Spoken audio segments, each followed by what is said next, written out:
Muchos saludos, soy JP Martínez del podcast de Romanos 1.16. Mucho rato ya sin conectarme en un en vivo con ustedes. De hecho, no me puedo tardar en porque estoy cocinando y se me puede quemar. Así que le bajé al fuego porque sí quiero compartir algo con ustedes. Acabo de publicar el episodio 219, revisando un documental arminiano contra la seguridad eterna. Entonces se reunieron varias personas, vayan a verlo, episodio 219, el podcast de Romanos 1.16 en www.patreon.com/JPauloMartínez, y también pueden ver el episodio en el canal de YouTube, JP Martínez Blog. Bueno, y quiero hablar brevemente del asunto de la apostasía. Tanto el calvinismo como el arminianismo creen en una seguridad condicional. O sea, no es que el arminianismo crea en la seguridad condicional y el calvinismo crea en la seguridad incondicional. No, el calvinismo cree en la seguridad condicional y el arminianismo también creen en la seguridad condicional. ¿Qué es la seguridad condicional? La seguridad condicional es que cuando Dios salva a una persona, condiciona la salvación a alguna parte del desempeño humano. Por eso los arminianos, por ejemplo, dicen que sí, la salvación es por gracia, pero que a través de tus obras tú puedes perder esa salvación. Y en el caso de los calvinistas, ellos que también creen en la seguridad condicional, dicen que la salvación es por gracia, pero que debes de perseverar hasta el fin para ser salvo. Y que en caso de que tú no perseveres hasta el fin, significa que nunca fuiste salvo en realidad. Esa es la posición perquiniana que han heredado también en el nuevo calvinismo. Mucho se ha hablado de esto. Michelén, Núñez y un montón de más expositores en Latinoamérica enseñan esta seguridad condicional. Entonces, en ninguno de los dos casos consideran que la apostasía pueda existir sin anular la justificación del pecador o sin revelar que esa justificación nunca se dio, ya sea uno arminiano o sea uno calvinista, ¿no? La apostasía, ¿qué es? La apostasía se deriva de una palabra que se llama epistemi y significa apartarse o abandonar. Entonces, ¿quién comete apostasía? Comete apostasía el creyente. O sea, la única persona que puede apostatar pues es un creyente, porque la única forma de apartarse o darle la espalda a Cristo es que antes hayas creído en él. Los arminianos están en lo correcto cuando dicen que un cristiano sí puede cometer apostasía. Los calvinistas suelen decir en general que un cristiano no puede cometer apostasía, no se puede apartar y no puede abandonar la fe. Porque si alguien hace eso, significa que nunca fue salvo. Y ahí tienes, a estos neopuritanos dice, bueno, no le hace que se bautizó y que se casó en la iglesia y que leía todos los días la Biblia, pero si se apartó, entonces quiere decir que nunca fue salvo. Así haya pasado 20, 30 años en la iglesia. Como decía Graham en un video, dice él, puedes tener 20, 30 años en la iglesia y nunca haber sido salvado. Bueno, ese tipo de locuras son las que se enseñan a la luz de esta doctrina calvinista arminiana de la seguridad condicional. Perdónenme el adjetivo que usé, si le resulta ofensivo. Lo que pasa es que el tema de la soteriología a mí a mí me parece sumamente relevante y fundamental. Entonces, la apostasía es apartarse o abandonar. Y unos dicen en el arminianismo no te puedes apartar a menos de que quieras perder tu salvación. O sea, eres cristiano, nacido de nuevo, pero si te apartas, pierdes tu salvación. Y el calvinista dice, si eres cristiano, nacido de nuevo, no te puedes apartar jamás. Y si te llegas a apartar, quiere decir que nunca fuiste salvo. Ninguna de estas dos posiciones le hace, me parece a mí, justicia a la revelación bíblica, al menos con la mayor consistencia. Porque la salvación, dice Juan 3:16, que es eterna, no es una salvación temporal. Por eso el título de este video en Facebook es La teología del a ver quién aguanta más. Porque parece ser que la salvación, tanto para calvinistas como arminianos, es que Dios te mete en un periodo de prueba a ver cuánto aguantas. En el caso del arminianismo, pues Jesús te pone en su mano, como dice Juan 10, a ver, y está viendo nada más a ver si saltas, a ver si te sales, y órale, salte. ¿verdad? O sea, tienes que permanecer en tus fuerzas. Dicen ellos, no, pero Dios también te va a dar las fuerzas. Pero si al final tú puedes saltar de esa mano de Cristo, pues como que tus fuerzas fueron más grandes que las de Dios para retenerte, ¿no? Y en el caso del calvinismo dicen, jamás es imposible que alguien se pueda apartar de la fe. Entonces, Dios te salva en estos dos sistemas, y te mete en una carrera de resistencia. Entonces la vida cristiana es, ¿cuánto vas a aguantar? ¿Cuánto vas a resistir? ¿Cuántas pruebas, cuánto dolor vas a padecer? De hecho, MacArthur, por ejemplo, ha dicho que una manera en que puedes medir si tu fe es auténtica o no es hacerte la pregunta de cuánto sufrimiento has aguantado.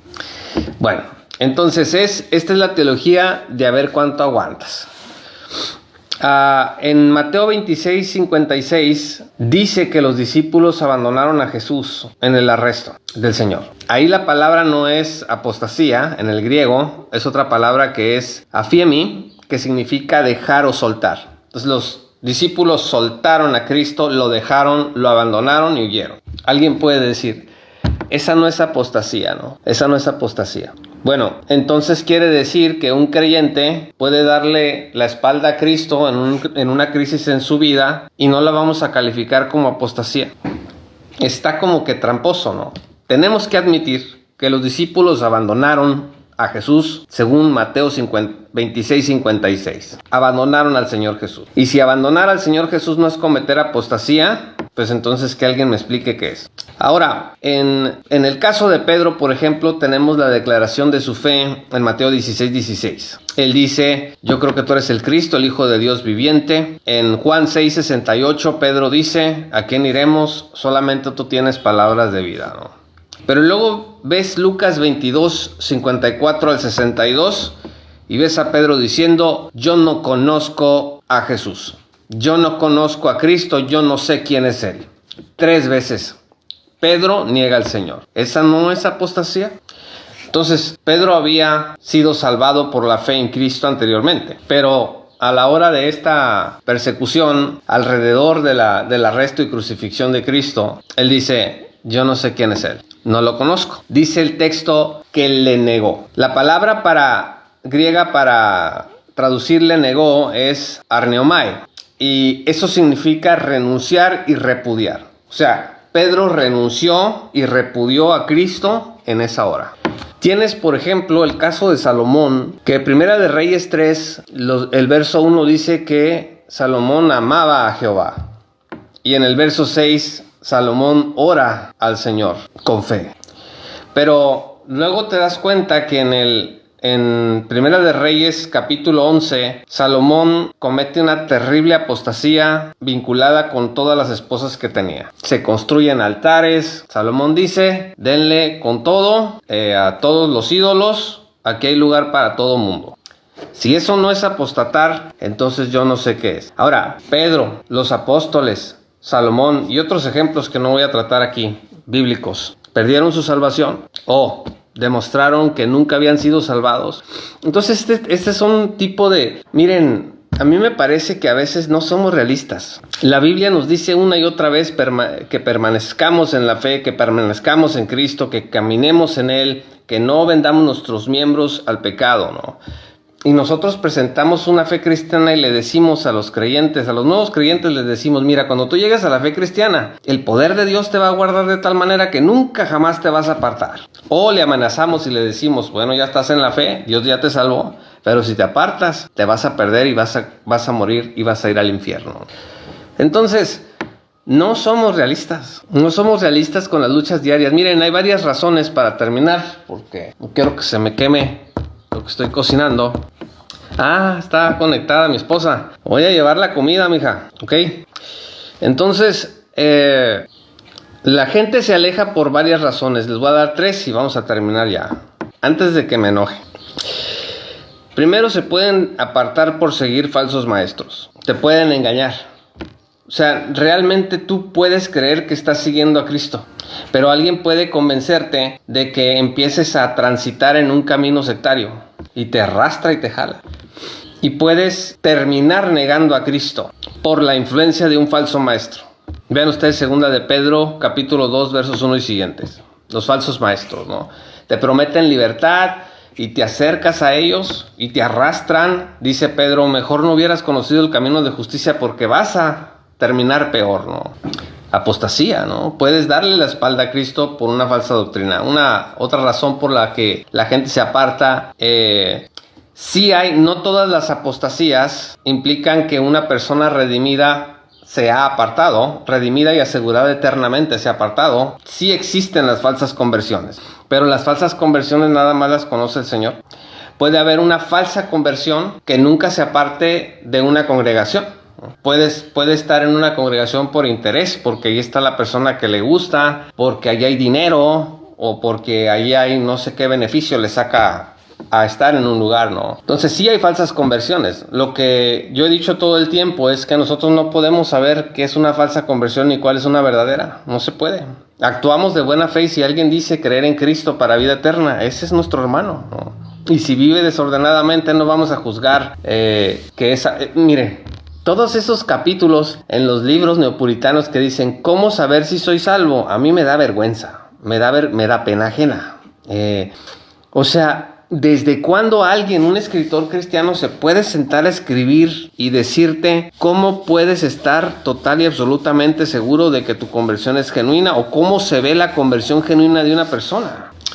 A mí me parece increíble eso, ¿no? No, y Primera de Juan no es sobre eso. Primera de Juan no es una carta en donde el apóstol la escribió para que palomees los requisitos de una persona verdaderamente salvada, ¿no? No está hecha para eso. Primera de Juan está hecha para que podamos tener comunión con el Padre y con el Hijo, para que no andemos en tinieblas, sino que andemos en la luz. Por eso dice, ama a tu hermano, perdona a tu hermano, confiesa tus pecados. Nos da una serie de tips o de guías para que tú y yo podamos estar en comunión con el Padre.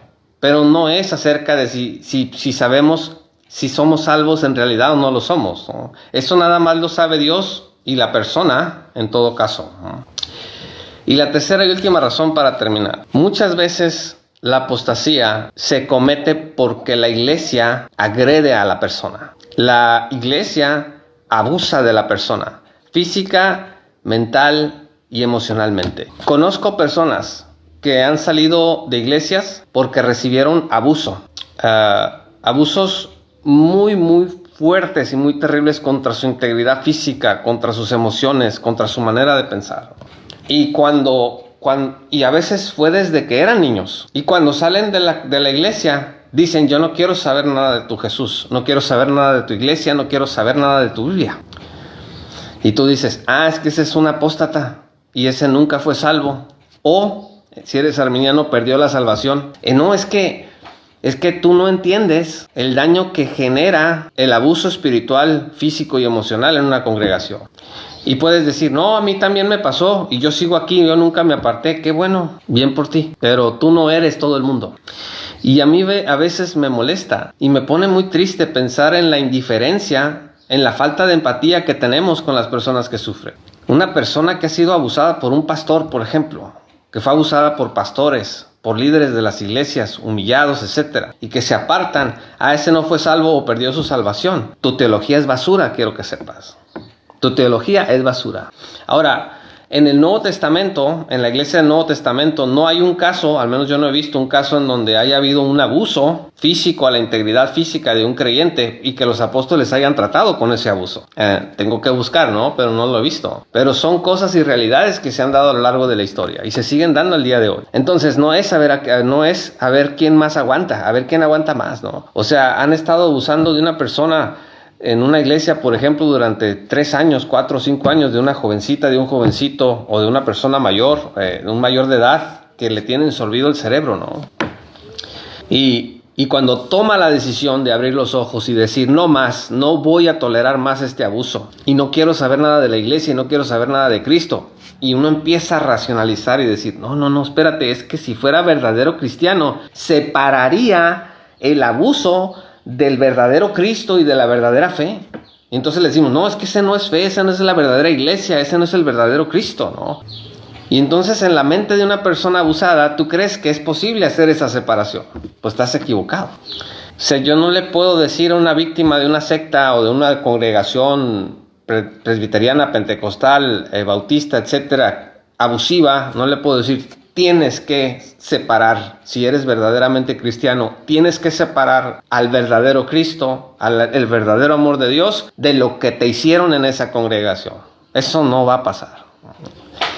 Entonces, estimados amigos, nos falta realismo, menos sistemática probablemente, que de hecho también la sistemática se hace muy mal. En estas defensas arminiano-calvinistas de que la apostasía es un pecado que o demuestra que no eres salvo o te saca de la salvación, ¿no?